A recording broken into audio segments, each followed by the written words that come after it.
Now, I think say about 3 days me be breaking news share mo say the special prosecutor a friend Martin Amidu watron krata akoma foreign ministry Ghana foreign ministry say wo mosre wo makwan na evacuation evacuate Ghana for every UK no ye fa Mahama ni nua a wo UK ho no ye fa no embra embehiem me the sansem ne bremo sanso de bremo say san krata na Martin Amidu wo tro ema foreign ministry na Martin Amidu sanso ka say sisia no ni investigation etre say government official one na yebo ni din ewo Airbus scandal in sensem Airbus corruption in Zambia e course no government official one no Martin Amidu kan say John Dramani Mahama me de ehonsem ebremo nkrofu bebre react ye. Now answer e better as on subscribe and click the notification bell. Right now we have an update on this particular matter. The yate and say Martin Amidu waya a secure flight ticket for Samuel Mahama. Mahama ni nua Yesusu say oye intermediary 5 no. Yes, Martin Amidu aye a secure flight ticket. Sanya waye a secure flight ticket no me de bebremo. Before me de bebremo no I was say bro and sembi in so na munia motiase ye. So what is happening? Say sa letter na Martin Amidu etro ye ema the foreign ministry say wo moma ne yema Mahama ni nua ne kwan no de esi ye ene say it is scheduled sisia na mama mo atiase say Ghana for bebra wo mo amanaman bebre so no de aban ye emmebo aban abaso e wo sa de ne so de aban ye ene say sisia no we are in a way evacuating some Ghanaians who are stranded in other countries. Say we've heard of a lot of countries. Me mamotia say me hun letter Ghana phobia wo mo stranded e wo Qatar.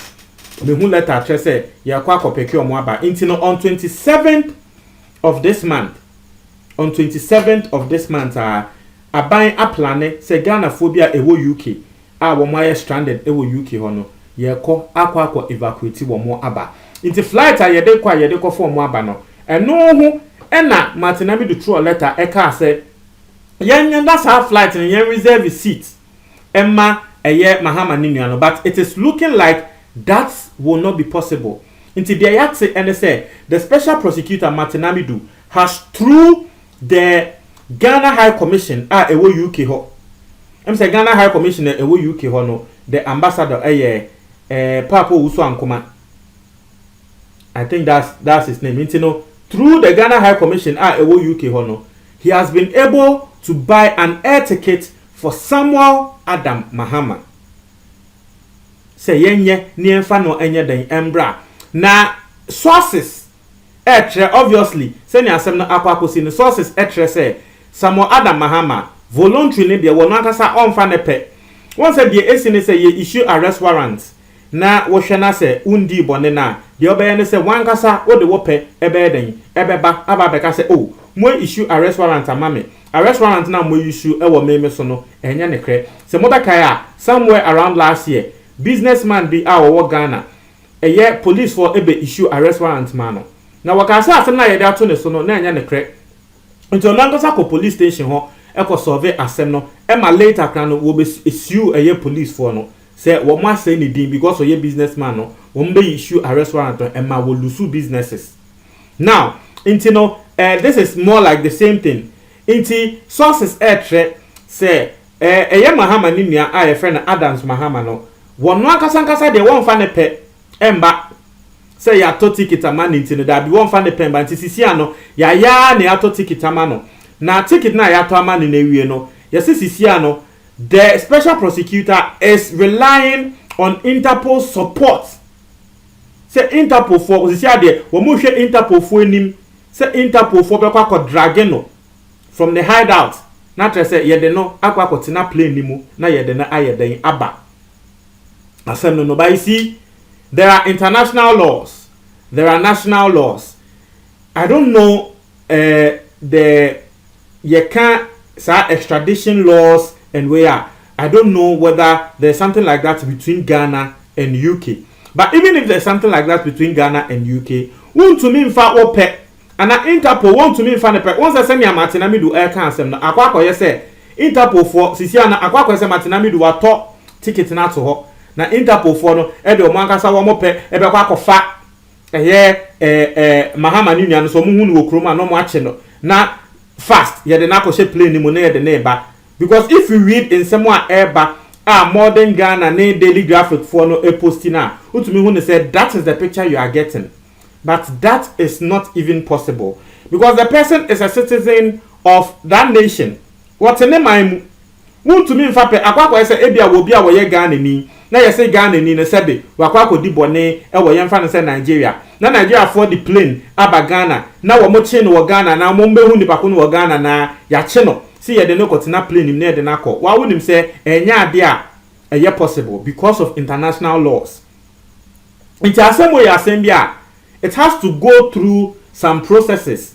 Ni ye say ye betumi extradite na ye na extradition no enya possible la then ebekwa akoye say sa ticket ya ya to ama ne kra no ase enkonko ye possible because the first time Martinamidu Emma Adams Mahama what throw ye Emma foreign ministry no the first time 27 to now wo ma ko hu ne say dabi sa de no it is not even possible because nipa ko ya nchi no akwa say unya wo ba no wakwa sekete ati ase unya wo ba o wakwa sekete inti no me feel say to even make everything possible no ebia na ke yenhwe say extradition no possible yenhwe ne hideout yenhwe bebi a wo yenhwe ne say betumi ama Interpol a China Interpol for they have their own offices or their own detention centers in UK ho na ka yama Interpol for na ayeden edetaining no nti omu detaining no na ka sa time no yaba aba beto ticket no because in that particular line ye hu ne say oh ya ye bibia extradition ne nyama nina no I go through because isi ano o kwa kwachi ni pako no ewo ne man so we citizen of UK o kwa say wo kwa kwachi ne wo ho UK authorities betumi aka say yempene you can't do anything about it. Anything a man crofobia to say a branch here friend no friend saying Kelvin Taylor. Anything a man crofobia to say Kelvin Taylor tia brochu ho na wo mo kasa fan crofo ho e wo Ghana ha say akwa akoye say huntumi nkoye ne hwe no because he's a citizen there. What you say? Into obi a wo citizen e wo ho no huntumi mfa Interpol for huntumi mfa wo mo pe enko chi no. It has to go through a process. Iti maybe so say ye nya nche ne pakono ye nya hu ne pakono na eno yesi o Ghana phobia stranded wo UK ho na ye de omo eba eye 2017 timonya na mo space mano na afi yesi o sisi ano yakwa akoto ticket air ticket amano say ye nya ne enfa ne into play mu enfa ne mbra no meanwhile the extradition processes and all the other things no I mean have we cleared it? Because so far I am not hearing anything about that. Akwa say Rambo stand here say and we all know said that is even not possible. The special prosecutor knows that. Say enya possible. But what Oba Bontina become BBC say it will look like you are supporting Adam Mahama. But even the little we sure that we are laymen on this particular issue. But even the little that we know, you said that be enya possible, sir.